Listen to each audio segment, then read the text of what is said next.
Well, the thaw has happened, and man, do I have a ton of work to get to. Let's get to it right now.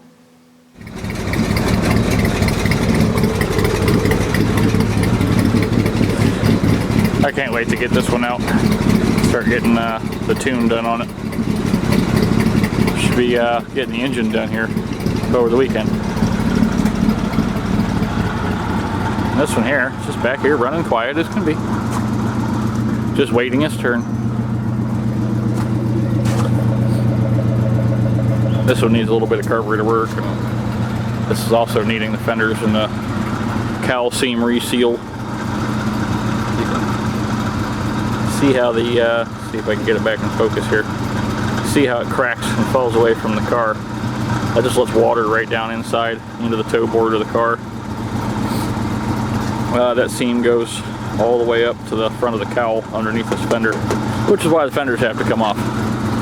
So we'll be doing that on this one as well as that one up there, because I got to put a whole front end on that one.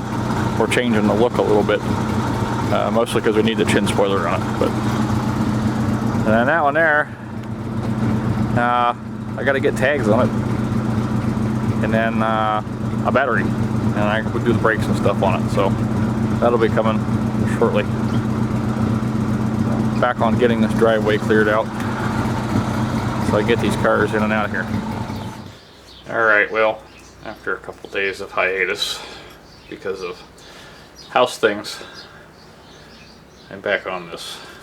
I'm tired, and I'm giving myself 4 days to get this done because at 6 the car has to go home.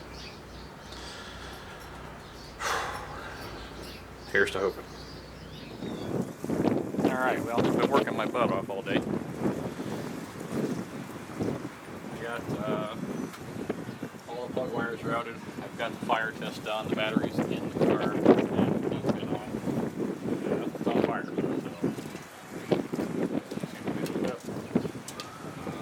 no clue what this thing's going to do yet.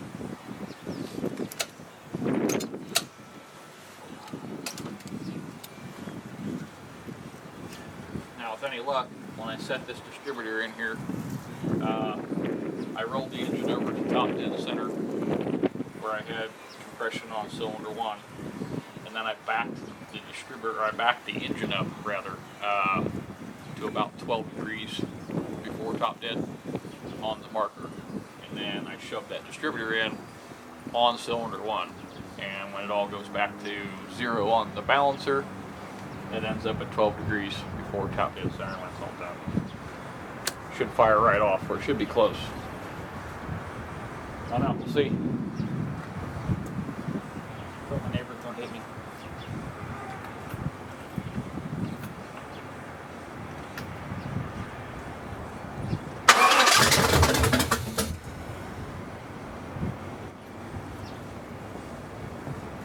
Nice.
Got life.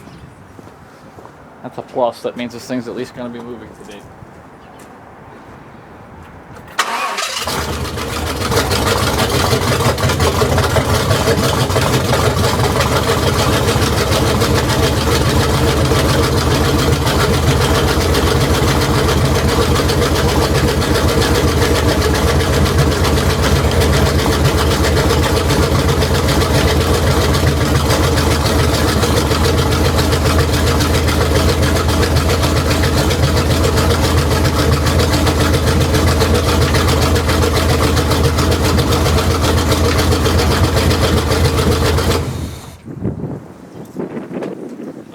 in. I guess I'm gonna go ahead and button it up, get it the hell out of my driveway. I can get the race car up here.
Neighborhood, don't need to rip on it.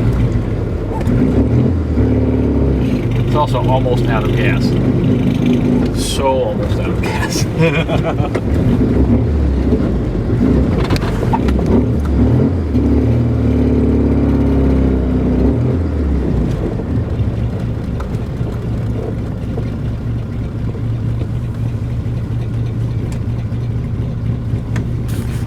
Alright, well, today's going to be the day we finally do the pistons.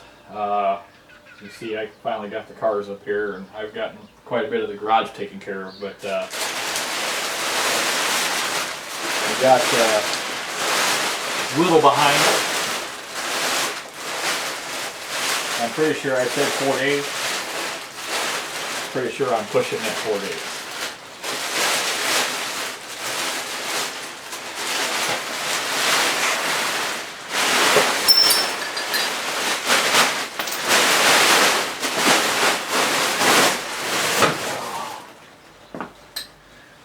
So what I ended up doing here, I want to get everything cleaned up. This is the new engine that's going to be going in there. And then we're going to be pressing these off. All I got to do is put them over on my press. And then once I've got that press set up, I should be able to take and push the wrist pin out. And then I'll have the old pistons off. And then I'll be getting everything ready. And we will be right back on getting the new pistons on the rods. So what I'm going to do here, my camera guy over here is helping me out today. And so I've got some hands free. And we're going to leave the camera roll so I can get a little bit of the assembly process covered on here, but we'll time lapse a bunch of it. I'll explain what I need to, but you'll get to see it come apart. We'll go ahead and get started.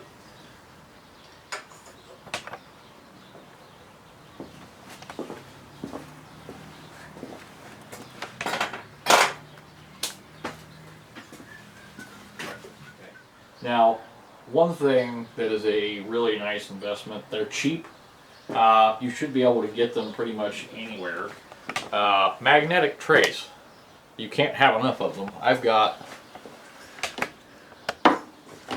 have unique storage that has metal rails, so I keep all my magnetic stuff up here, but I've got them in various sizes. Great for keeping things organized. Like right now I've got all the bolts for the engine in here, as well as the spark plugs and a couple bearings I was looking at, but this is going to get set off the side because I want to keep all the hardware for the engine. I'm going to grab this because I'm going to put the connecting rod nuts and things in here.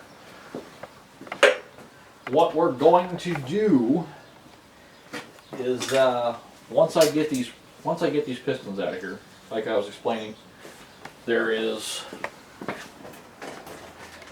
a process to getting them on there, which is why I built that tool. And I'll explain that tool here a little bit more. But we've got these here that I'm about to pull out and go stick in the freezer. Okay, we'll set these new pistons back in there. We don't need to know exactly where they're at right now because nothing's weighed, nothing's set. We're just going to get started. But what you have here is this connecting rod. The hole in the connecting rod, where the wrist pin, where the wrist pin goes through, is smaller in diameter than this pin is. And the reason for that is so they stay put.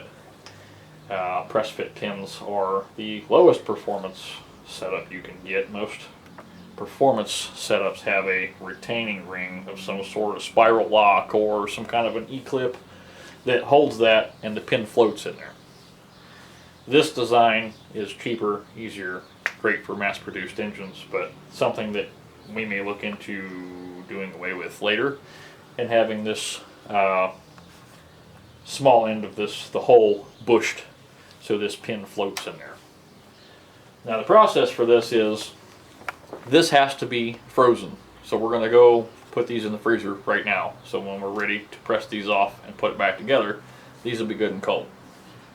The freezing is going to shrink this metal down, just like the heating is going to expand the metal on the rod. And that's what gives you those few seconds to push them together. And as soon as that temperature equalizes, they're locked.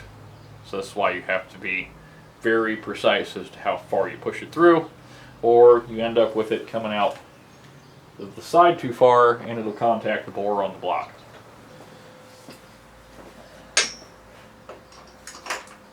So I'm going to go ahead and get all the new wrist pins out. We're going to go ahead and put them in the freezer. You don't have to put them in a freezer.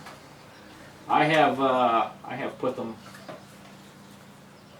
and this is another thing to check for, is the pins are, these things have been in these boxes for so long, the pins are sticking. I'll free that up nicely here in a second. But you don't have to put these in the freezer. You can put them in a cup with ice water. Float a cup in some ice water and put these in the top. And let them get cold that way. Or if you've got a tray with some ice cubes, you can chill them. They don't have to be completely frozen. It's just nicer when they're that cold, because it gives you that couple extra seconds. Which you guys will see here as soon as I'm done. And ready to put them through with the torch. What we're going to do here right now is I'm going to see why those little wrist pins are stuck in these brand new pistons. So I'm going to go ahead and cut the feed, and then I'm going to come back in just a second once I get these out, and hopefully there's no problems. If not, a little bit of polishing should take care of the problem. What we want is the pin just to float nicely inside here, and it could be these were sitting on a shelf so long that over time whatever oil that was on them has fallen away, and so they've stuck. There's nothing wrong here, I just have to fix the problem. So I'm going to get that fixed and I'll be right back. Okay, so I'm getting ready to pull the pistons out. I've got this flipped over and getting ready to crack the connecting rods loose. These are 12.13 millimeter for the record. And you are not going to get anything but a thin wall socket on them because there's no room to get anything thicker than that on there. So I'm going to go ahead and zip these out, and then I'll flip this over and I'll show you how they come out the top, and then we're going to take them over here and press out the pins, and then we get to start the fun stuff, getting the new pistons on the connecting rods. One thing you've noted, I'm sure you've noticed, I have already marked all the caps with a nice bright mark. This tells me which direction they go inside the engine.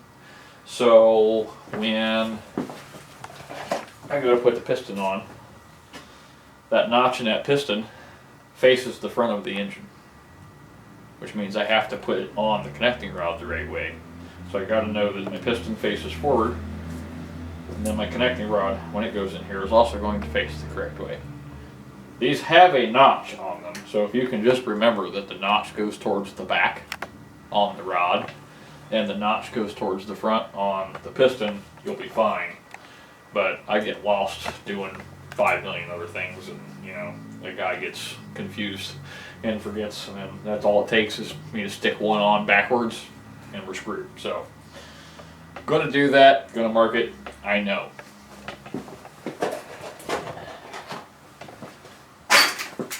Oh, look at that, I'm trying to die.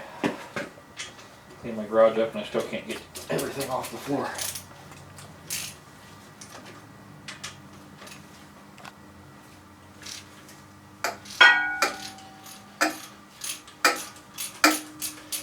Now when you take these out, what you want to do is once the cap comes loose, you may or may not want to save the bearings. I know most people that are doing things like this, especially with their race engines, want to look at the bearings. They want to know what cylinder they came out of. Keeps track of the wear on the engine. But the other thing you want to do, of course I didn't let my paint marker dry, but you want to take the nuts loose. You want to make sure that they go right back on, and when you take this out, you put the cap back on and you put it on the right direction. That way nothing gets confused. A lot of the times these are marked on the side right here somewhere. Yeah, these have a stamping, and I'll show you. Let's see, I bet the one I just took the piston off of, yeah. On one side it has marks. I don't know how, can you see those? A little. Okay. So you see the little number ones on them. On one side it's blank. On the other side it has the number ones. So not only does the cap have an orientation, but there's also numbers only on one side that line up. That tells you that you got the cap on right.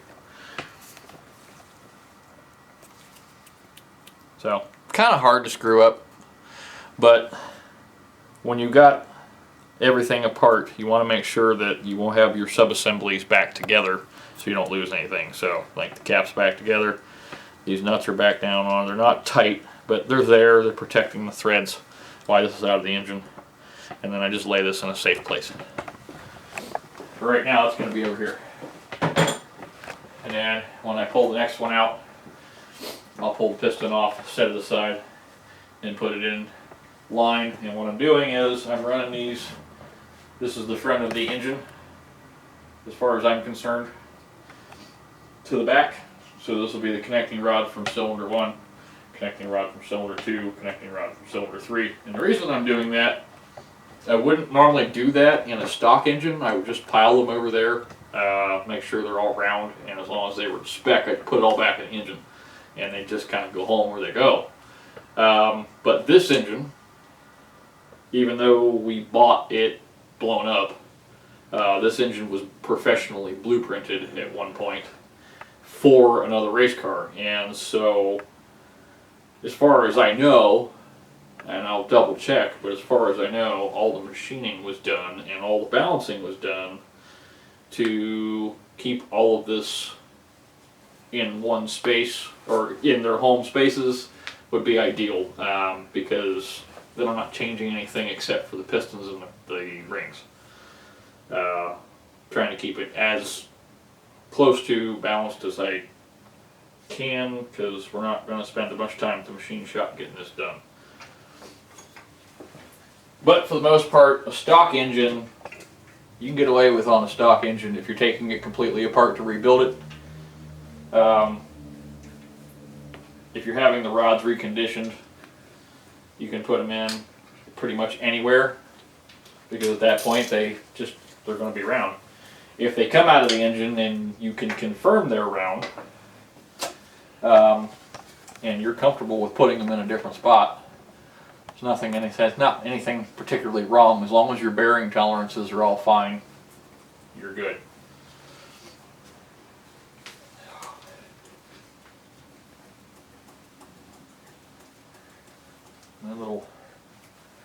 My little plastic faced hammer is missing.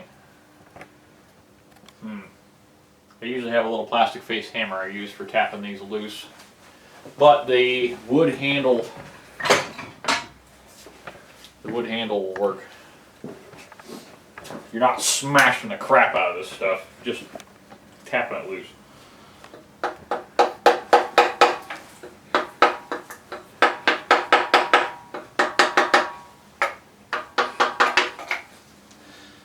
Yeah, there it's coming. Okay. Now before I go pulling this completely out here, and you can see, you pull it off. Usually the bearing will come out with the cap, but sometimes it'll be stuck on the connecting or the journal rather than the cap. But this engine definitely had a little wear, but nothing crazy. Probably zoom in on that, and you can see the scratches. I'd be willing to bet my fingernail probably gets caught in that one in the middle. However, of course I've got a glove on right now, but sometimes I can tell, and if it's bad enough I can tell through the glove. It's definitely a problem. But I don't see anything on the crank that feels like this. I can feel this through the glove. That scratch in the middle of the bearing there. So no big deal. I'm not seeing anything crazy yet. I'm going to go ahead and set this right here. Now here's where you want to be careful when you're pulling them out. You don't want to scratch that surface, and these bolts absolutely will scratch the surface both coming out and coming back in, especially coming in. People nick the crank with these all the time going in. A lot of times what I'll do is when I tell somebody that's starting out, pieces of rubber hose. If you don't have anything else you can put over top of these, pieces of rubber hose work great. I happen to have some super long fingers, so I stick my fingers on the bolts and just guide it past the crank. On the way in, however, I'll have sleeves on these, because it's inevitable you will hit the crank with it. And you'd rather have the sleeve hit the crank than the bolt, because if the bolt hits the crank, then the crank has to come back out of the engine and it has to go back to the machine shop if you can't fix it at home with a little bit of polishing. And if you've never polished a crank, you don't want to try on the engine that you're trying to go fast with.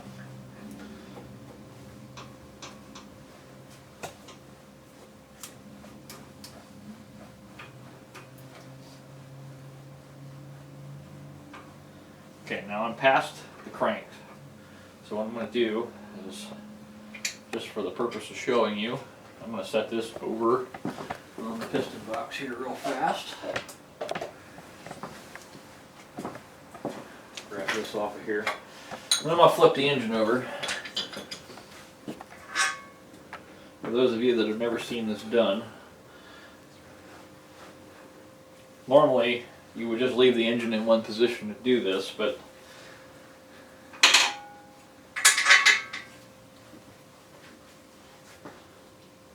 I'm sure some of you want to see this happen. So what I'm doing is I'm pushing the piston up out of the bore. And normally you want to watch for a ridge at the top of this, because it would catch your rings and cause the piston not to want to come out of the engine. But in our case, this engine didn't have very long of a run time on it. And so it's not like it had miles on it. It was a dirt track engine. It had probably a night or two on it.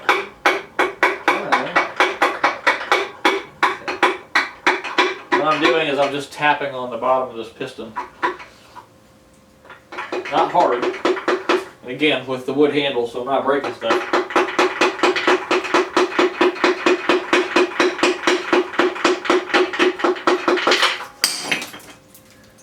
Like that.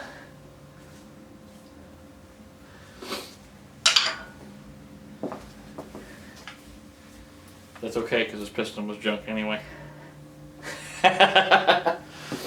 Alright, so, not like that, but I'm sure we'll catch these in the time lapse. But now we're going to press that wrist pin off. Okay, I'm going to check to make sure nothing got hurt. Wow, that's crazy. I bet I haven't dropped a piston in 20 engines. Here I am on camera and I dropped the first piston that comes out of it. We'll chalk it up to nerves, how about that? No harm, no foul, it didn't hurt the rod any, so. And again, like I said, nos towards the front. I'm going to go ahead and put the, before I screw anything else up, nos towards the front. And these just slide together. And that's all the tighter they have to be. You're just protecting everything down here.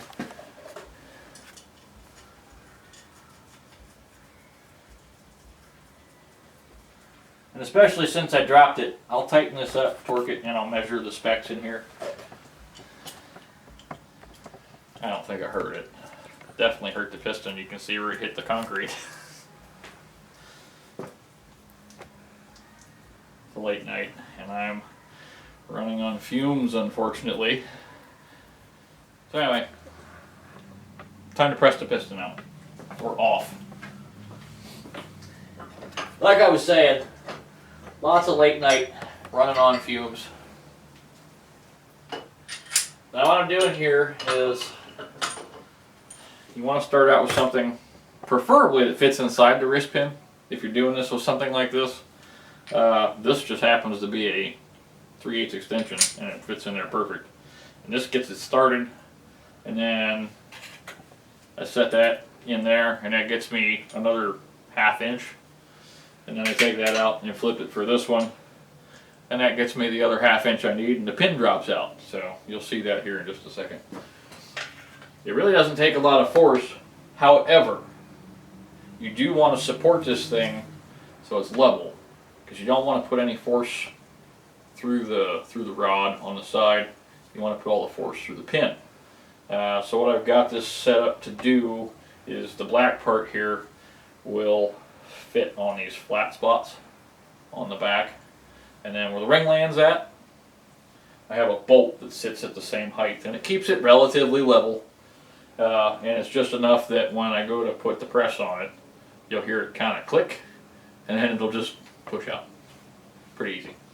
They really aren't that much bigger than the hole that they're going in, which is why you can heat the connecting rod and put a cold pin through, and they just slide through like they're made for each other. Because they are.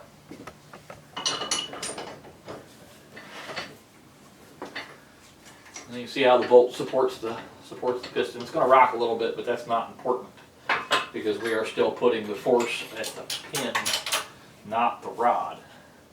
And you see the rod hits the bottom of the piston. So press it. There's the click. And out it goes.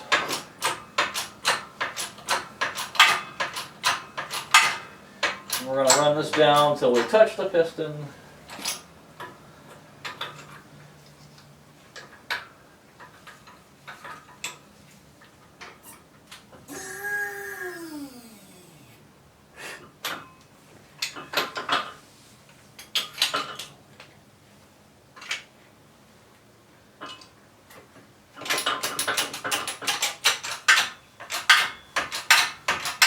Run it down again until it touches the piston.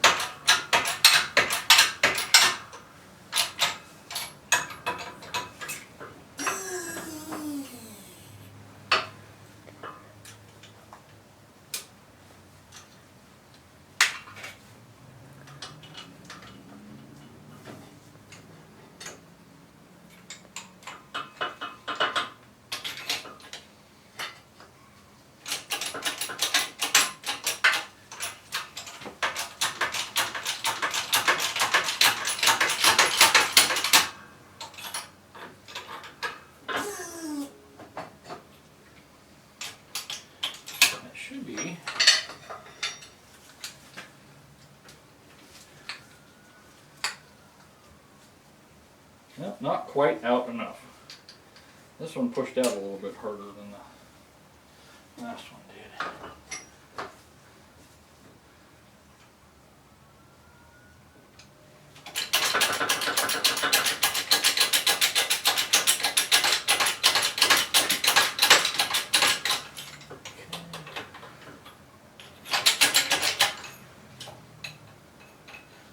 All these technical difficulties.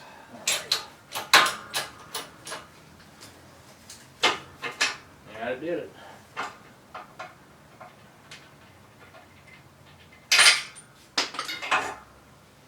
And there we have it. One connecting rod out, one wrist pin out. I gotta retrieve one of my sockets I just dropped down there, but that's about all there is to it. And when I clean this up, I don't know if you can tell, but you can see where the steel had turned blue, or it had been heated before. Once that turns a nice blue color again, as I'm heating it, it'll get brown, and then it'll slowly start to turn blue. And once it starts to turn blue, that'll be about the time it's ready. And that'll be when I can take the new pin and shove it through the rod.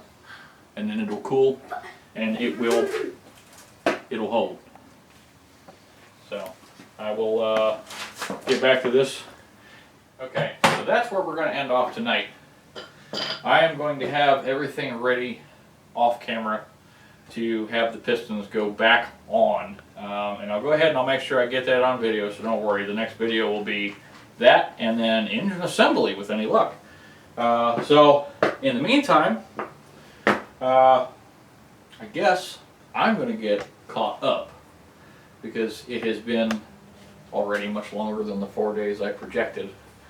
And so I'm looking at least a couple more days for sure, but we're now digging into the meat and potatoes of the entire job. As soon as this is done, the last thing to finish fabricating is the bracket for the supercharger, which is just a matter of welding it back together.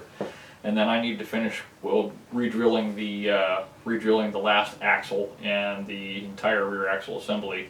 Aside from the drive shaft and the torque arm mount are now fabricated and ready. But the torque arm mount and the drive shaft couldn't be done until it was all in the car, so I could measure 1 for the drive shaft length and 2 for the placement of the torque arm. So that's all coming up. I'm going to go ahead and get this engine ready, get it prepped, and then hopefully tomorrow I will see you guys as we are putting this together. In the meantime, keep that shiny side up.